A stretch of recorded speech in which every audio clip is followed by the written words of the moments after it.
എന്തെങ്കിലും പറഞ്ഞു നോക്കി അത് മറുപടി ആയിട്ടില്ല എന്ന് മുജാഹിദുകൾ പറഞ്ഞാൽ അത് അങ്ങനെയല്ലേ അവർ പറയൂ എന്ന് വേണമെങ്കിൽ അവർക്ക് പറയാമായിരുന്നു.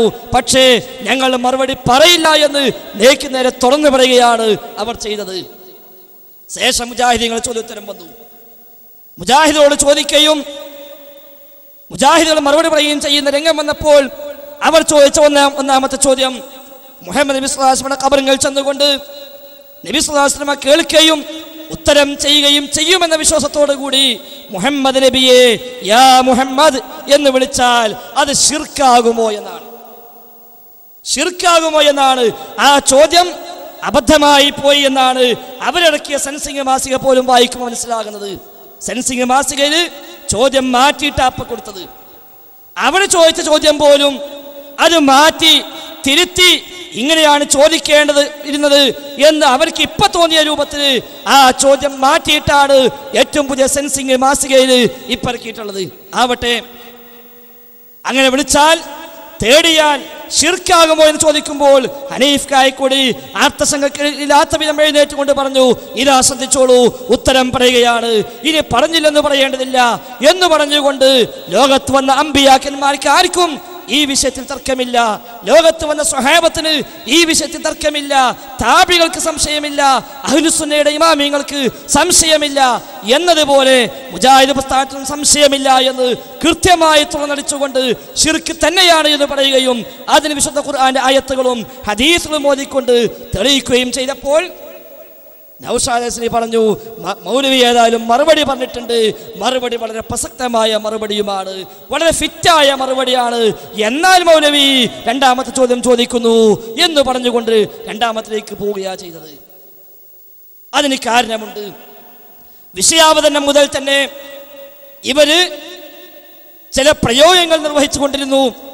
അഥവാ നബി സ്വല്ലല്ലാഹു അലൈഹി വസല്ലം തങ്ങളുടെ ഖബറിങ്കൽ വന്നുകൊണ്ട് യാ മുഹമ്മദ് എന്ന് വിളിച്ചാൽ ഞാനതിന് ഉത്തരം ചെയ്യുമെന്ന് എന്ന രൂപത്തിൽ നബി ഞങ്ങൾ പറഞ്ഞിട്ടുണ്ട് എന്ന് വിഷയാവതരണം മുതൽ തന്നെ അവരിങ്ങനെ പറഞ്ഞുകൊണ്ടിരിക്കുന്നുണ്ട്. അപ്പോഴേ മുജാഹിദ് പക്ഷത്തിന് മനസ്സിലായിട്ടുണ്ട്, ഒരു പുതിയ ഹദീസിന്റെ ഏതെങ്കിലും കഷ്ണം പണ്ട് കോട്ടക്ക സംഭവത്തിൽ ഉന്നുർന എന്ന കഷ്ണത്തെ തഹരീഫ് ചെയ്തതുപോലെ റായിന എന്ന വാക്ക് ജൂതന്മാർ തഹരീഫ് ചെയ്തപ്പോൾ അല്ലാഹു സുബ്ഹാനഹു വ തആല ആ റായിന മാറ്റിയിട്ട് ഉന്നുർന എന്നാക്കി മാറ്റാൻ ആവശ്യപ്പെട്ടെങ്കിൽ ആ ഉന്നുർന എന്ന വാക്ക് കോട്ടക്ക സംഭവത്തിൽ വെച്ച് അഹ്സനിമാരും തഹരീഫ് ചെയ്തു, മാറ്റിമറിച്ചു. ആ പാരമ്പര്യം ആവർത്തിച്ചുകൊണ്ട് ഏതെങ്കിലും ആയത്തിനെയോ ഹദീസിനെയോ കഷ്ണങ്ങൾ അലർത്തിയെടുത്തോ വെട്ടിമുറിച്ചോ അല്ലെങ്കിൽ സ്വന്തം മകനുണ്ടാക്കിയിട്ടോ കൊണ്ടുവരുമെന്ന് അറിയാം. പക്ഷേ മുജാഹിദ് പ്രസ്ഥാനം ചോദിച്ചില്ല ഏതാ ഹദീസ് എന്ന്. അവരാ ആ പദപ്രയോഗങ്ങൾ നിർവഹിച്ചു. 3-4 തവണ ആവർത്തിച്ചപ്പോൾ മുജാഹിദ് ഭാഗത്ത് നിന്ന് അനസ് മുസ്ലിയാർ സൂചിപ്പിക്കുകയുണ്ടായി, കുറെ സമയമായല്ലോ ഇങ്ങനെ ഹദീസ് ഉണ്ട് എന്നൊക്കെ പറയുന്നു, പക്ഷെ എന്തേ ഹദീസ് പറയാനൊരു പേടി എന്ന് ചോദിക്കുകയുണ്ടായി. അപ്പോഴും മുസ്ലിയാക്കന്മാരെ പറഞ്ഞു, മൗലവി ഹദീസ് ഏതാ ചോദിക്ക്, അപ്പ പറഞ്ഞുതരാന്ന്. ഹദീസ് ഏതാന്ന് ചോദിക്കുക, അപ്പ പറഞ്ഞുതരാ. തൽക്കാലം ചോദിക്കാൻ പോയില്ല, അതിന്റെ ആവശ്യമില്ല. അല്ലാതെ തന്നെ മുജാഹിദ് പ്രസ്ഥാനത്തിന് അറിയാം ഏതാ വായിക്കാൻ പോണത്, ഏത് ഹദീസാ പറയാൻ പോണത് എന്നൊക്കെ അതിനു മുമ്പേ ഏകദേശം ബോധ്യമായിട്ടുണ്ട്. അത് കഴിഞ്ഞ് രണ്ടാമത്തെ ചോദ്യം നൗഷാദ് മുസ്ലിയാരുടെ വക കൊണ്ടുവന്നപ്പോഴാണ് ഹദീസ് അദ്ദേഹം പറഞ്ഞത്. അദ്ദേഹം പറഞ്ഞെന്താ, ലഇൻ ഖാമ അലാ ഖബരി വഖാല യാ മുഹമ്മദ് ലഉജീബന്നഹു എന്ന് റസൂലുള്ളാഹി സ്വല്ലല്ലാഹു അലൈഹി വസല്ലം തങ്ങൾ പറഞ്ഞിട്ടുണ്ട് എന്നാണ്. വിശദമായി ഇൻഷാ അല്ലാഹ് ഹനീഫ് കായക്കൂടി അനസ് മുസ്ലിയാരും ഒക്കെ ഇവിടെ വിശദീകരിക്കും.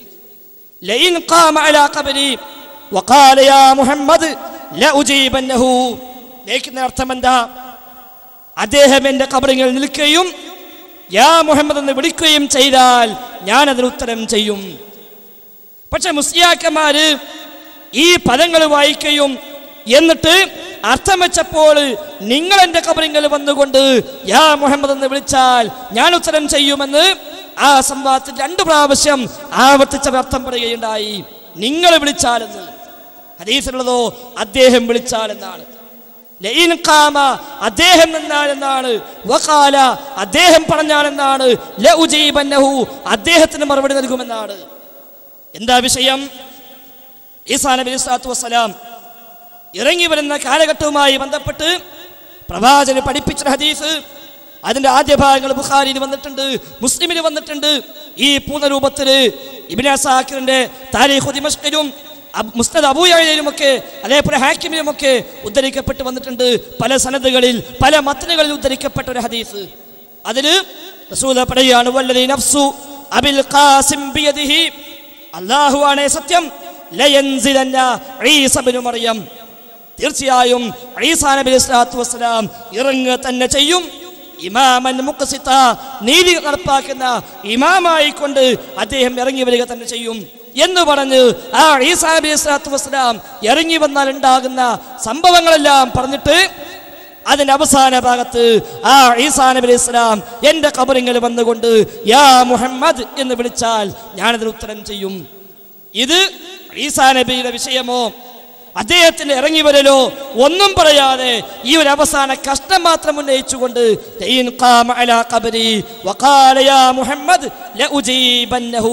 എന്ന് പറഞ്ഞുകൊണ്ട് ലോകത്തുള്ള മുഴുവൻ മുസ്ലിമീങ്ങളും നബി തങ്ങളെ വിളിച്ചാൽ ആ വിളിക്ക് ഉത്തരം ചെയ്യുമെന്ന രൂപത്തിൽ അവതരിപ്പിക്കാൻ ശ്രമം ഉണ്ടായത്. ഹനീഫ് കായ്ക്കുടി പറഞ്ഞു, ഇതിനെക്കുറിച്ച് ഹദീസ് എന്ന പ്രയോഗം ഞാൻ നിർവഹിക്കുന്നില്ല. എന്തേ കാരണം? ഹദീസിന് 90% മാറ്റിവെച്ച് ഒരു ചെറിയ കഷ്ണം പറയുമ്പോൾ അതേക്കുറിച്ച് ഹദീസ് എന്ന് പറഞ്ഞുകൂടല്ലോ. അതുകൊണ്ട് അദ്ദേഹം പറഞ്ഞു, ഹദീസ് എന്ന പ്രയോഗം ഞാൻ നിർവഹിക്കുന്നില്ല. മുസ്ലിയാക്കന്മാരാകെ കൊണ്ടുവന്ന ആയുധം ആ ഹദീസായിരുന്നു. പക്ഷെ ആ ഹദീസ് പിടിക്കപ്പെടുകയും അതിന്റെ പോരായ്മകൾ ചൂണ്ടിക്കാണിക്കപ്പെടുകയും ചെയ്തു. ചൂണ്ടിക്കാണിച്ചപ്പോ അവർക്ക് ബോധ്യമായി മുജാഹിദുകൾക്ക് ഹദീസ് പിടുത്തം കിട്ടിയിട്ടുണ്ട്. അത് ബോധ്യമായപ്പോൾ പിന്നെ 1-2 തവണകളിൽ ഏതെങ്കിലും നിലക്കുള്ള ചില വാക്ക് സംബന്ധമായ ചില കളികൾ ഏർപ്പെട്ടുകൊണ്ട് എങ്ങനെയുമൊക്കെ പിടിച്ചു നിൽക്കാൻ ശ്രമിച്ചു എന്നുള്ളത് ഒരു യാഥാർത്ഥ്യമാണ്. അവരാദ്യം പറഞ്ഞു നോക്കി, ഞങ്ങൾ വായിച്ച പരമ്പര വേറെയാണ്. മുജാഹിദീങ്ങൾ പറഞ്ഞു, എല്ലാ പരമ്പരയും വായിക്കൂ, എല്ലാ സനദും വായിക്കൂ. വ്യത്യസ്ത സനദുകളിൽ വ്യത്യസ്ത മത്തനുകളിൽ ഈ ഹദീസ് വന്നിട്ടുണ്ട്. എല്ലാ സനദും വായിക്കൂ, എല്ലാ മത്തനും വായിക്കൂ. അതിൽ പോരായ്മയുള്ള സനദുകളുണ്ട്. ആ സനദുകളെ പോരായ്മ ഞങ്ങൾ ചൂണ്ടിക്കാണിച്ചു തരാം. 2 ന്യൂനത, ഇല്ലത്താനി, 2 ന്യൂനതകൾ ഇതിൽ വന്ന റിപ്പോർട്ട് വരെയുണ്ട് എന്ന് മുജാഹിദീങ്ങൾ പറഞ്ഞപ്പോൾ അവര് മജ്മഉ സവായിദ് എടുത്ത് വായിച്ചുകൊണ്ട് ഇമാം ഹൈസമീദ മജ്മഉ സവായിദിന് റിജാലുഹു റിജാലു സ്വഹീഹി എന്ന് പ്രയോഗിച്ചിട്ടുണ്ട് എന്ന് പറഞ്ഞുകൊണ്ട് വായിക്കുകയും ശേഷം ഷെയ്ഖ് അൽബാനി റഹിമഹുല്ലാ ഈ ഹദീസിന്റെ സനദിനെ പറ്റി ഇസ്നാദുഹു ജയ്യിദുൻ എന്ന് പറഞ്ഞിട്ടുണ്ട് എന്ന് പറയുകയും ചെയ്തപ്പോൾ മുജാഹിദീങ്ങൾ പറഞ്ഞു, അതേ അൽബാനിയിൽ, അതേ സിൽസിലയിൽ, അതേ പേജിൽ, അതേ ഹദീസിന്റെ വിശദീകരണത്തിൽ അതാ അതിന്റെ ന്യൂനതകൾ, വ്യത്യസ്തമായി വന്ന പരമ്പരകളിൽ വന്ന ന്യൂനതകൾ അവിടെ രേഖപ്പെടുത്തിയിട്ടുണ്ട്. അത്രയുമായപ്പോ ബോധ്യമായി സംഗതി ഹദീസ് മാത്രമല്ല, നമ്മൾ വായിക്കുന്ന കിതാബും പേജും അടക്കം വഹാബിയുടെ കയ്യിലുണ്ട്. അപ്പൊ മുസ്ലിയാക്കന്മാർ തീരുമാനിച്ചു, എന്നാ പിന്നെ ഇനി തുറന്നു പോയിക്കൂടാ. അതാ ഉച്ചയ്ക്ക് മുമ്പുള്ള അവസാന സെഷനായിരുന്നു. ആ അവസാന സെഷന് 7 മിനിറ്റ് ഉത്തരം പറയുമ്പോൾ ഹനീഫ് കായ്ക്കൊലി പറഞ്ഞു, ഇൻഷാ അല്ലാഹ് ഈ സംവാദം അവസാനിക്കുന്നതിന് മുമ്പായി നിങ്ങളെ കൊണ്ട് ആ ഹദീസിന്റെ പൂർണ്ണരൂപം ഞങ്ങൾ ഇൻഷാ അല്ലാഹ് വായിപ്പിക്കും. ഇവിടുന്ന് വായിപ്പിച്ചിട്ടേ വിടൂ.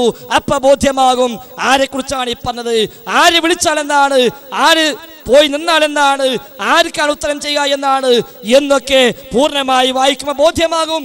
ഇപ്പൊ ഞങ്ങൾ വായിക്കുന്നില്ല, കാരണം ഇപ്പൊ വായിച്ചാൽ നിങ്ങൾക്ക് ഉച്ചഭക്ഷണം താഴോട്ട് ഇറങ്ങൂല.